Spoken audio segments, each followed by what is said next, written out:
Killer Clown, featuring John Wayne Gacy. Full name, John Wayne Gacy Jr.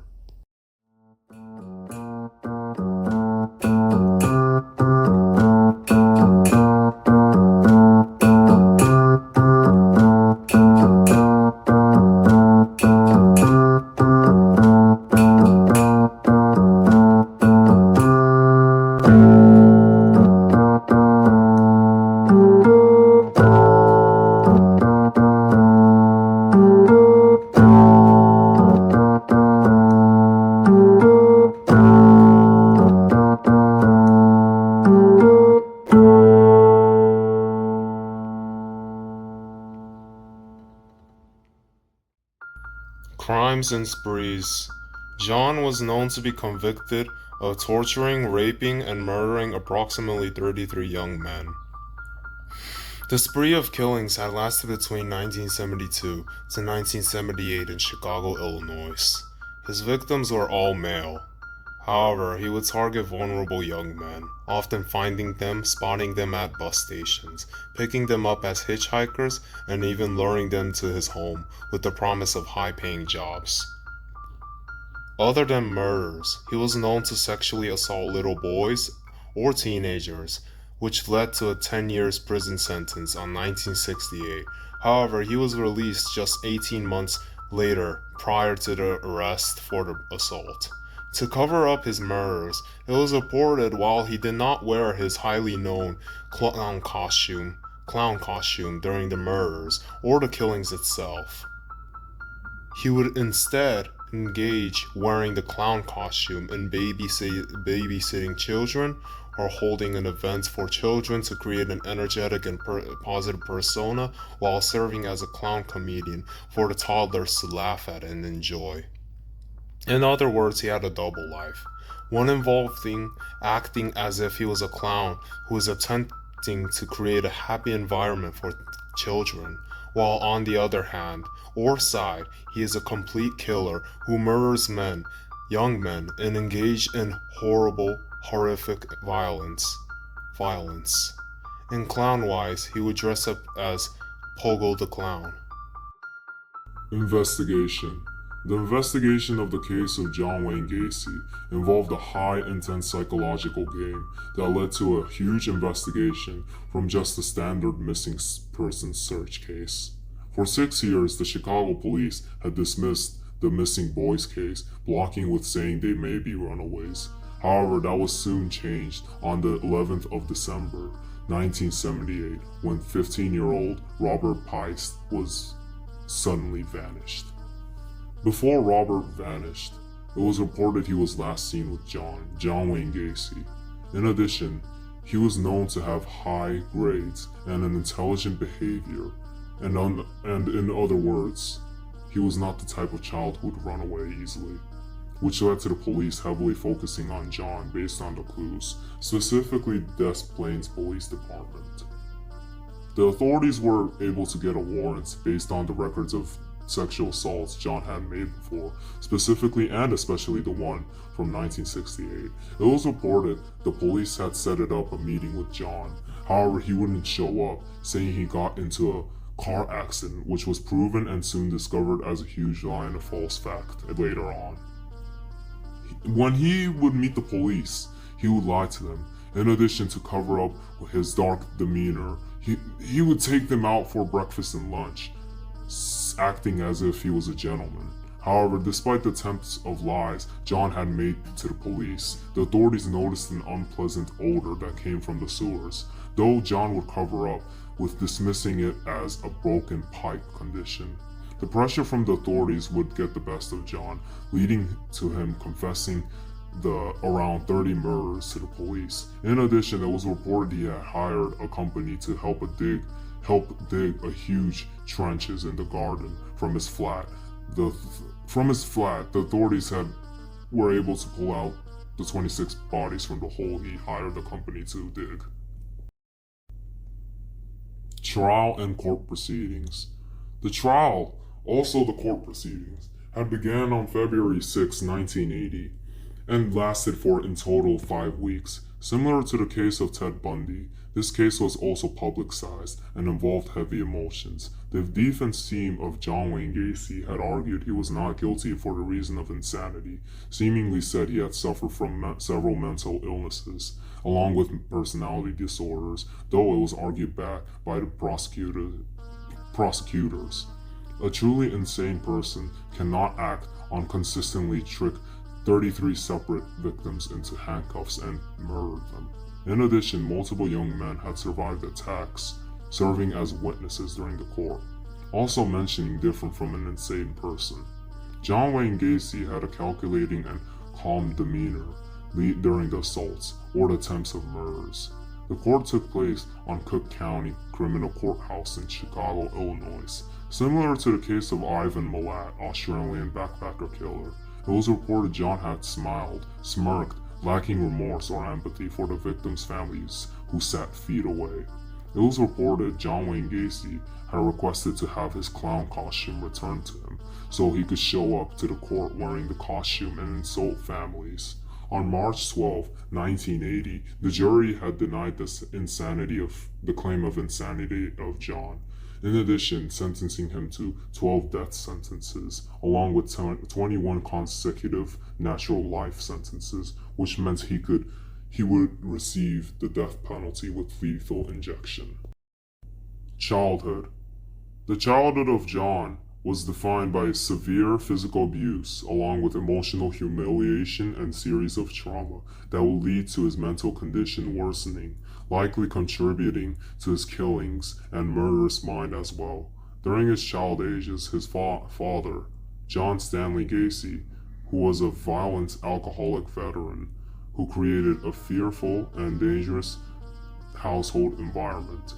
Not only was John bullied or verbally abused by his father, however, whenever John tried to win his father's love, it would just come back as an increase of verbal assaults. It was reported, aside from verbal assaults, the father of John would beat him and his siblings with a belt, along with a razor blade.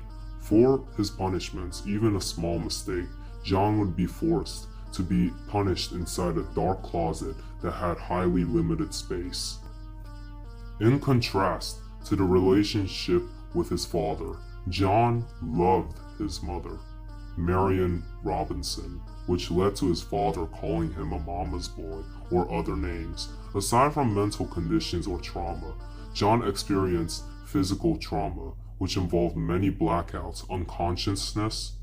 It was reported when John was age 11, he was struck in the head by a playground swing, leading to an internal bleeding inside his brain, which was ignored by the doctors and medical staff. He also had a temporarily unconsciousness from the sudden bang on his head. Childhood Part 2. When John was 11, in addition, 16 years old, he had suffered from severe blackouts along with fainting spells. Regardless of the condition, his father had reportedly dismissed the fainting John shown and called him weak.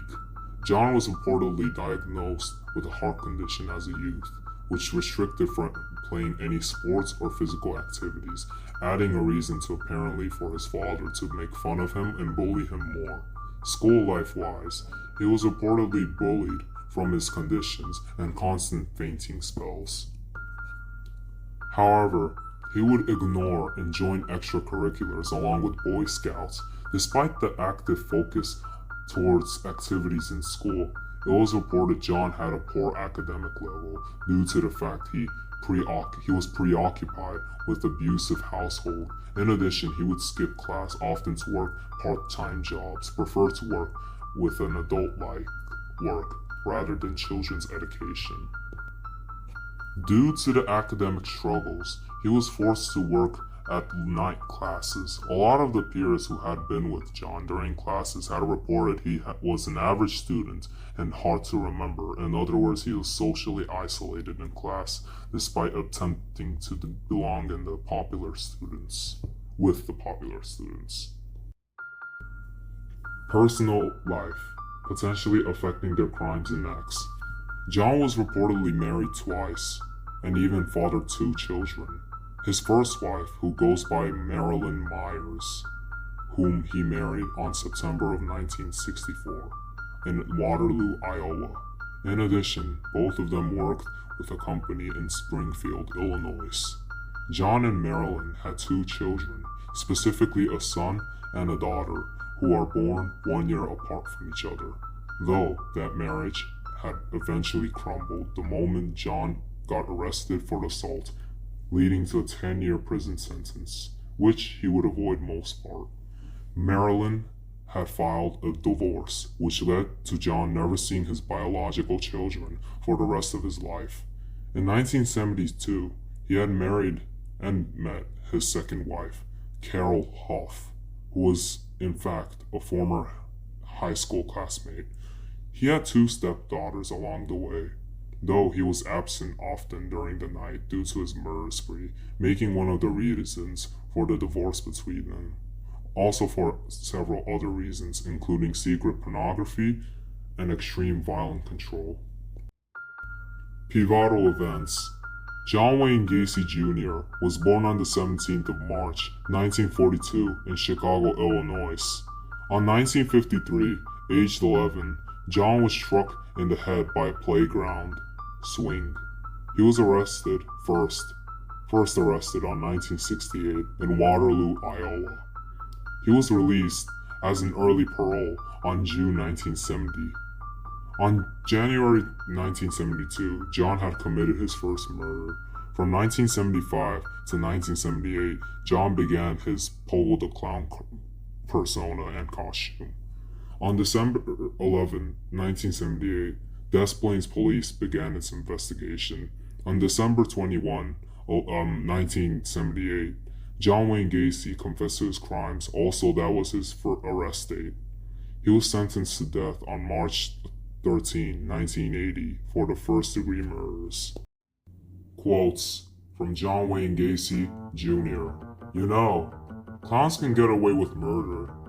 I'm just as lovable and jokeable as I was back then. I don't sit around worrying about the death penalty and things like that. If you believe you have lived your life the right way, then you do not have anything to fear for. Putting on a clown makeup will allow me to regress to childhood, to be playful and uninhibited. The same thing with the victims. I have looked at all of them. I don't know if you noticed here, we got pictures here of every one of the victims here. And believe it or not, for the last 12 years, I have studied these photos of the victims. There is no, we have a shot of all the victims together here. And when you look over to the photos, I have no recollection of all of them. Never met them. I slept with them, had sex with them, with a dead body on the bed. What's the matter? Never seen a clown before? Huh? Kiss my ass. Forensic inferences. Jon had suffered from both home life and school life, likely not having the space or time to express his own emotions and identity. Throughout his life, it seems he had some sort of pressure from his parents, specifically to impress his father regardless of the views. While engaging in school, a lot of the students say, "Oh, it's easy," or "get over it," even till this day, when it comes to dealing with schoolwork. However, looking at the case of Jon, it's likely that the pressure caused him to arouse a sense of internal conflict. It was likely based on who he targeted and the mission he made. He had homosexual desires and urges even if he had married females 2 times. He was presumed into hating his own identity, likely caused by the experience from his father's abuse and pressure. For the clown costume, it's likely he thought it would help him with the crimes. While not proven, it may be possible when he looked at the young vulnerable males, it reminded him of himself, made a parallel to himself. In other words, them reminding Jon of himself, which likely drove him to strangle as he laughed. In addition, it's possible he desired control. Similar to other serial killers, he was never taught to accept his vulnerable self or his homosexual identity, likely causing a hate to arouse a urge, whether if it was a sexual or violent towards other young males like himself or past self. Overall, he seemed to not see himself as good enough. Also, his physical and mental condition were dismissed, causing him to create a violent demeanor despite covering his crimes with a clown persona. Legacy and impact. The case of John Wayne Gacy Jr. remains America's most infamous and notorious cases. Clowns began to be feared after the case of John. The case of John began to be connected to the movie It from both 1990 and 2017-2019 one. The families of the victims still carry a dark weight till this day. The theme of Mask of Sanity began to become more popular, especially from the case of Gacy. The theme of evil clowns began to become popular in pop culture. John is one of the most infamous serial killers who completely forgot the identity of the victims. John Wayne Gacy is one of the most known killers who was driven by childhood trauma.